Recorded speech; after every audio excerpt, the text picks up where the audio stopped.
Thamarassery fresh കട്ടിനെതിരായ സമരത്തിന് പിന്തുണയുമായി fresh cut മുൻ ഡയറക്ടറും കോൺഗ്രസ് നേതാവുമായ ഹബീബ് തമ്പി.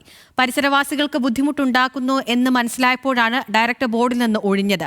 താമരശ്ശേരി പഞ്ചായത്ത് പ്രസിഡന്റായിരുന്ന കാലത്ത് ഇതുമായി ബന്ധപ്പെട്ട് നിരവധി പരാതികൾ തനിക്ക് ലഭിച്ചിട്ടുണ്ടെന്നും ഹബീബ് പറഞ്ഞു. വിവരങ്ങളുമായി രതീഷ് വാസുദേവൻ ചേരുകയാണ്. രതീഷ്, നാട്ടുകാർ ഉന്നയിക്കുന്ന കാര്യങ്ങളിൽ കഴമ്പുണ്ട് എന്ന് വ്യക്തമാവുകയാണ്. ഇപ്പോൾ മുൻ ഡയറക്ടർ തന്നെ പിന്തുണ അറിയിച്ചുകൊണ്ട് രംഗത്തെത്തുകയാണ്. അഖില, തീർച്ചയായും ഇത് തന്നെയാണ്. ഹബീബ് തമ്പി ഫ്രഷ് കട്ടിന്റെ മുൻ ഡയറക്ടർ ആയിരുന്നു. 2019 ഫ്രഷ് കട്ട് ആരംഭിക്കുമ്പോൾ ഹബീബ് തമ്പി ഈ ഡയറക്ടർ ആയിരുന്നു. ആ ഘട്ടത്തിലാണ് ഇതിന്റെ ദൂഷ്യവശങ്ങൾ കൂടുതൽ ബോധ്യമായത്. തുടർന്നാണ് തനിക്ക് ആ കമ്പനിയുമായിട്ടുള്ള ഷെയർ ഉൾപ്പെടെ ഉപേക്ഷിച്ചുകൊണ്ട് ആ കമ്പനിയുമായുള്ള ബന്ധം വിച്ഛേദിച്ചത്. നാട്ടുകാർക്കുള്ള ഈ പ്രശ്നത്തിൽ താൻ നാട്ടുകാരോടൊപ്പം ജനകീയ സമരത്തിൽ പങ്കെടുക്കാൻ തയ്യാറാണ്. ഈ പ്രശ്ന പരിഹാരമുണ്ട് എന്നത് കേന്ദ്രീകൃത മാലിന്യ സംസ്കരണം വികേന്ദ്രീകൃതമാക്കുക എന്നത് മാത്രമാണെന്നാണ് തമ്പി സൂചിപ്പിക്കുന്നത്.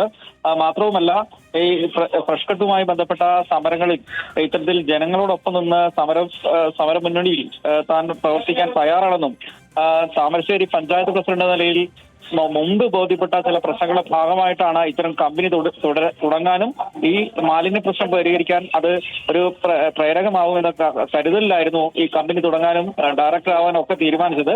പക്ഷേ അത് കൃത്യമായ രീതിയിൽ നടപ്പാക്കാത്തതാണ് ഇപ്പോൾ ജനകീയ പ്രശ്നവും പ്രതിഷേധവും ഉയരാൻ കാരണമെന്നും ഈ ഹബീബ് തമ്പി പറയുന്നുണ്ട്. എന്തായാലും ഫ്രഷ് കട്ട് വിവാദം കൂടുതൽ ചർച്ചയായ സാഹചര്യത്തിൽ മുൻ ഡയറക്ടർ തന്നെ ഇത്തരം കാര്യങ്ങൾ തുറന്നു പറയുന്നു എന്നാണ് കൂടുതൽ നേരത്തെ സൂചിപ്പിച്ച പോലെ ഈ കമ്പനിയുടെ പ്രശ്നം അല്ലെങ്കിൽ ആ പ്രദേശത്തെ ജനകീയ സമരത്തിന്റെ പ്രാധാന്യം കൂടി വ്യക്തമാക്കുന്നത്.